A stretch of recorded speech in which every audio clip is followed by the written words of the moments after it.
Hello and welcome to another edition of Hey, What's That Record? I'm your host, Diane Friminen. Look alive, ladies, Davy's got rabies. Or it isn't rabies, but maybe... It's Phabies! I scream, you scream, we all scream because we've got Phabies fever, my. And the cure? Well, I've got one for you. She's with us today. The tirelessly delightful and ceaselessly ingenious Laura Hobson, singer, songwriter, visual artist, and frontwoman of Grand Rapids' own Phabies. Hello, Laura. Now, first, I want to say, several years ago, I was in Cincinnati at Motor Pub, watching a band called Antrim Dells. I remember two vocalists. One was Jacob Bullard, who would later form the group Major Murphy. The other was a woman, and I didn't realize until very recently that woman was you. That's so funny that you say that, because I also didn't know I was at Motor Pub when I was down there. I knew I was in Cincinnati. Yeah, it's kind of funny because if I hadn't been in Antrim Dells, I never would have met anybody in the Cincinnati crew and never would have recorded at Sabbath, because Antrim Dells recorded down in Nashville at Chad Walbrink's house, and it was at the time it was called like Pink Mailbox or something. And we stayed down there a week and we recorded the Given Name album. And that's where I met Chad. I was super sick at his house. I had like a cold or something, and a really sweet fan had sent down like a paper bag full of vitamins and melatonin, and like, oh wow, it was so sweet. But yeah, I was like better just in time to do my vocals. I think it was the last the 6th or 7th day or something. And then Chad, of course, moved up to, it was either Newport or Cincinnati, I don't remember. And then he posted something on his Instagram like half off at Sabbath, or there's a deal going, and I had been wanting to record but hadn't picked a place, and if I wasn't friends with Chad, if I hadn't met Chad, I never would have seen that post. So yeah, it's weird how when you can like life map after the fact, like when you can look back and be like, oh, if that didn't happen, that wouldn't have happened. Yeah, I love that kind of stuff. Yes, so do I. Now, how long have you been playing music? When did you start writing songs? Since I've been, I don't know, like seriously playing, since I was like 15. But I've always done like, piano lessons. Okay. My mom and dad really let us do like whatever we wanted to dabble in. So I think they have like the first video of me recording a song when I was 8, just about a butterfly. But like seriously writing, not until college. And then it wasn't until after college that I decided I liked the sound of the guitar better, and I thought I could do a little bit different songwriting on the guitar. And then after Antrim Dells split, I moved down to Austin to do like a really intense guitar immersion type situation, to try to learn, ear training, music theory, writing, playing, all the different little thingamajigs that go along with that. But it was like 8 hours a day. Oh my. So it was really intense. But I came out of it knowing more and feeling like, oh yeah, I could write. And I was writing lots of music down there even before I even knew how to play like the F chord. So yeah, I had a hard time with the F chord, trying to mash the strings down with one finger. That's a hard one. It is. Yeah, when you're young and all you're on is an acoustic, and those are like way harder to push down than the electric. Yeah. Now, I read somewhere that you didn't actually start playing the guitar until after college. Yeah, I was probably 23. Okay. I think I was 23 or 24. Okay, I've only ever seen you play the guitar, but you said you took piano lessons as a child. Right. Yeah, I've been playing piano for like 30 years. Now, when you're writing for Phabies, do you do any of the writing on piano? I pretty much just do guitar. It just feels easier to translate to a full band when I write on guitar for whatever reason. I feel like I grew up with drummers in the family. Like my brother's a drummer, my dad's a drummer. We had like 3 drum sets in the basement, and my room was above the basement where the drum sets were. So like growing up, I always was falling asleep to the sound of like slamming drums, or like my dad practicing for church. Anyways, yeah, I grew up above the drum set, and the rhythmic part of guitar is something that I feel like I can work in. Like I almost feel a little bit like I get to be the tiny, tiny piece of my soul that wanted to be a drummer at some point. Like can kind of translate better on guitar than it can on piano. And piano for me, that feels more escapist. I just play that when I want to have a moment for myself. And then when I'm on the guitar, it feels like I'm at work. It doesn't mean I can't enjoy playing guitar, but I do feel like I'm always trying to learn something, or always trying to like get a little bit further. And on piano, I'm just like, oh, this sounds nice. I'll just noodle around for a while. No pressure. So with Phabies, how collaborative is it? I mean, do you usually bring a completed song to rehearsal? Oh, yeah. Yeah, it's totally done. I don't think I've ever brought like a half-written song to the band. Really? Only because I like to be able to play my songs. Say something happened and all of a sudden I had to play a show alone. I want to still be able to play the complete songs. And when they're all done like that, they're a whole song. It's a whole thing. Oh, okay. So it's entirely complete by the time the band hears it. Complete in structure, but not with complete parts. Like I don't write the drum parts. I don't write the juicy little other fun guitar parts. I don't write the synth parts. I am doing the lyrics, the vocal parts, and then like my main strummy bones of the song. So I can't take credit for like the pretty juicy parts and the fun sprinkles and textures that get added on the top. But in all reality, like that is my favorite part of writing a song, is seeing what other people do with it. That feels magical in a way. Because I don't feel like I have a part in that. Like I might have orchestrated it just in like the bones of the song. But it's like when somebody builds a house, I feel like I'm more of like the contract carpenter, build the bones, but I'm not the interior designer. Like that is not my... Right. Oof. Yeah. I don't have the eye for that, the ear for that. Well, I think being able to trust the people around you when you're doing creative work is kind of its own skill, really. And to your point, a song like Fire Seed, I could listen to you play that, just the guitar and your voice, all day. But then it's made even grander by the melody played by the, I guess it's some sort of synthesizer or a keyboard or something. Yes, oh, I love that. Yeah, Max did a good job. And that was one of those magic bits that came from collaboration? So it was already a vocal part. Okay. It was fire now. But then Garrett actually had this idea. He was listening to a song, I think it was a Childish Gambino song. And it sounded like it was coming through the radio, and it was like all quiet.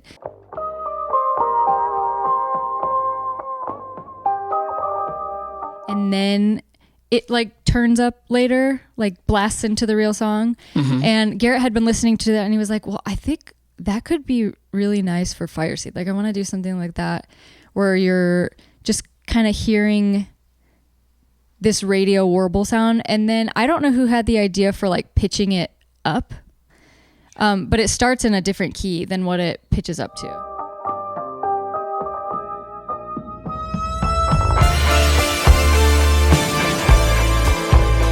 And Max, Max, our synth player, he is such a little wizard on the synth, and he might have noodled it around. I don't remember who came up with that part, but Max always has like these juicy little key parts, and he definitely did like the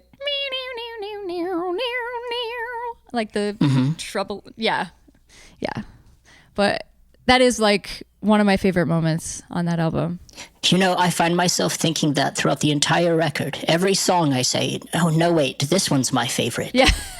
Thanks. I listened to it again this morning, actually, and it just blew my mind all over again. Really tremendous work.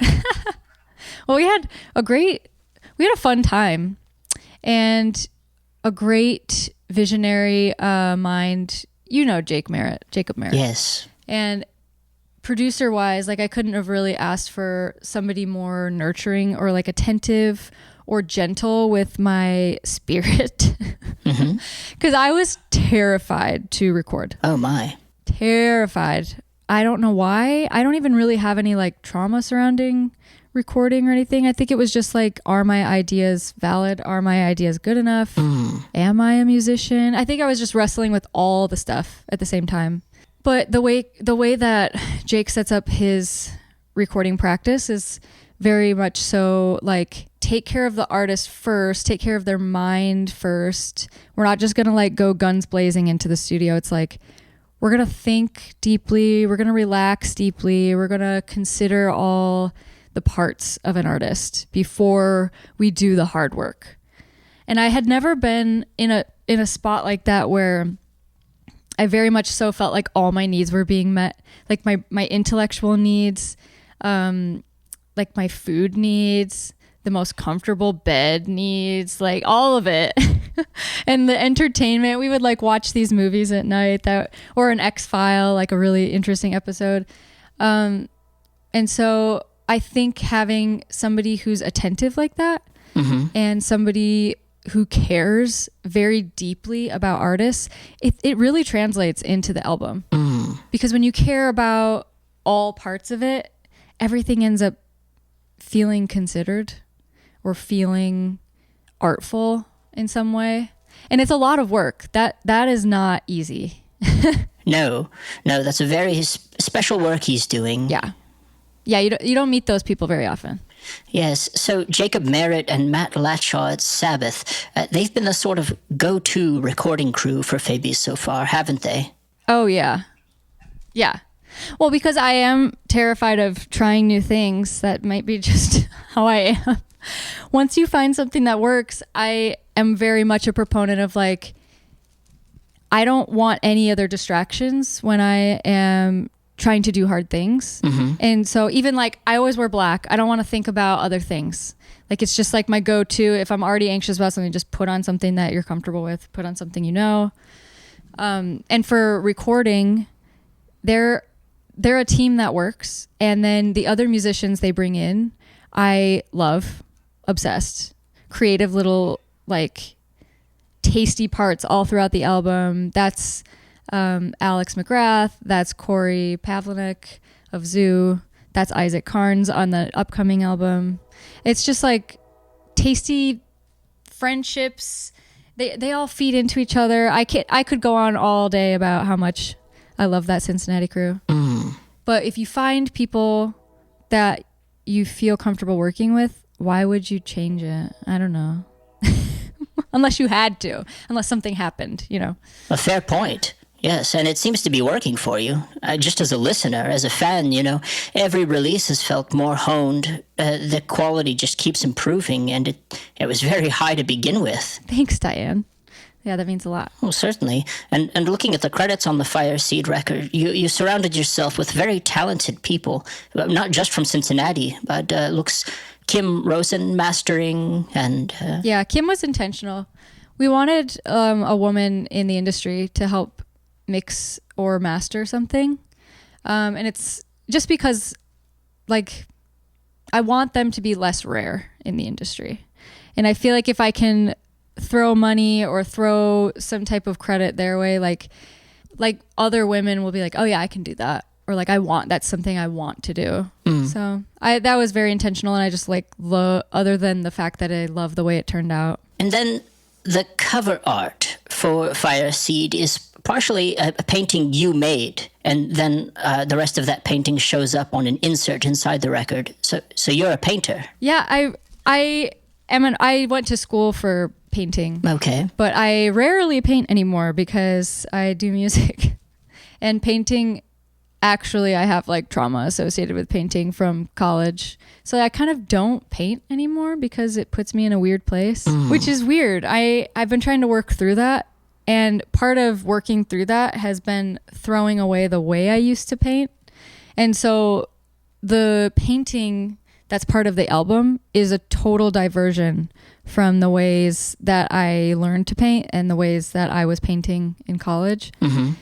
But it feels more in line with like where I am happy now, or where I find happiness in painting. It just, yeah, it's flat, it's collage, it's wonkadoodle is how I describe it. It's, I've been like doing these weird little quilt patches lately, and I found that even when I'm quilting, I am quilting the way that I enjoy painting now. And I keep repeating like similar themes. Mm-hmm. Without meaning to. So I think there's something there. It's like a thread I'm working through, or like a small body of work that maybe is showing up. But yeah, there's the painting from myself. And then we had help from Alex Wolfbaum. Scalia, I'm sorry. But Wolfbaum, Alex is Wolfbaum on Instagram. I always call people by their like Instagram name.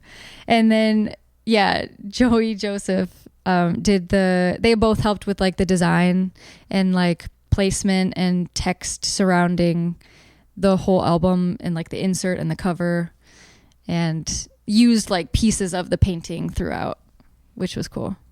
So going back to your relationship with visual art as opposed to music making, I've talked to people who hold a balance between, say, two crafts, one sometimes filling a Zen sort of role, while the other is more work, or perhaps each craft is both pleasurable and, we'll say, not so pleasurable, kind of oscillating between the two. Can you speak a bit about that? Yeah.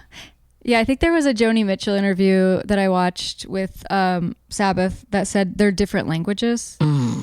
And Joni had described her painting and her musical practice as different languages. And to me, that was the first time I ever heard somebody say that. And I was like, yes, that's exactly what they are. Different languages and different seasons. I hardly write music in the summer because I am in the garden, which is like a third practice, I guess I would say. That practice, while it might not look like songwriting, very much influences my writing practice. I pull from my gardening, I pull from nature, I pull from all those things. They all influence it. And in the end, like, they're all as much a part of songwriting as the actual sitting down and doing it. Mm. And I think even if you're doing something like going to a thrift store and treating yourself, you don't know who you're going to run into there. There might be a weird sign at the thrift store that influences a title of a song, or like you could write a whole thing about a person you saw there, or all of it feels collective and magpie-esque for me. I have little scribbled notes in the grossest looking Ziploc bag you've ever seen, full of tiny fragments of ripped up paper, mm-hmm. recycled pieces of paper that I scribbled stuff on. But yeah, I do most of my songwriting in the fall and winter. Mm. And then most of my like visual practice is taking breaks from songwriting. And I found quilting to be an extremely therapeutic practice for myself, because you're just like so involved with your brain. There's so much measuring. There's a lot of math, and I'm terrible at math, so I mess up so much stuff, and then trying to figure out how to not waste anything, so like working it back in. That's been fun for me. Mm-hmm.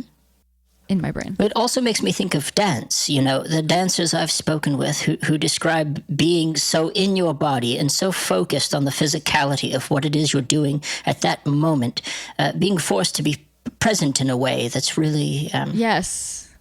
And like being in it, it's like an immersion of some sort. Right. Like you go into this other state of being that I don't feel when I'm reading a book, or I don't feel when I'm taking a walk. It's like something about my brain craves solving riddles. And I think that's why I like songwriting so much, is like, I just need to figure that problem out. And I know it's within me to figure it out. Like I know I have answers for it. It's just a matter of like using the parts of my brain that get the dopamine hit when it goes right, and the dopamine hit when it goes wrong, and I got to figure something out. What advice would you give to any aspiring songwriters who may be watching? not saying that if you feel like you need to do certain things before you can ever write a song, throw that out the window. Just get started, make mistakes, jump in. Don't use procrastination as a reason to not like start things, because I did that for too long, and I'm going to have to live with that regret, and I don't want other people to have to live with that regret. Also, if you're scared of doing something, do it anyways, because it always the worst thing that can happen is that like you did something that made you scared. And I think that's a good way to like use your brain or change your brain or put more wrinkles in your brain. That's wonderful. Thank you. And I believe you brought some book recommendations for us. I did read How to Write One Song by Jeff Tweedy, and I highly recommend that. I got a couple songs out of that book. This book, it's called The Creative Act, A Way of Being by Rick Rubin. This one is really good for meditation and good reminders of like healthful ways to approach your creative practice, and also a good idea generator. It just feels like restful when you read it. So I like to start my day reading like one chapter in that book. And then this one's very difficult but extremely useful. This one's called Writing Better Lyrics by Pat Pattinson. This book is, I feel like I'm doing a writing course. The way I approach writing with this book, there's like the recommendation to wake up every morning and do just like a 10-minute writing practice. And so I have my little notebook. I wake up. You set the microwave timer for 10 minutes because I don't want to use my phone in the morning. I want the first thing I touch to be like, well, I guess the microwave button, and then my pen and the notebook.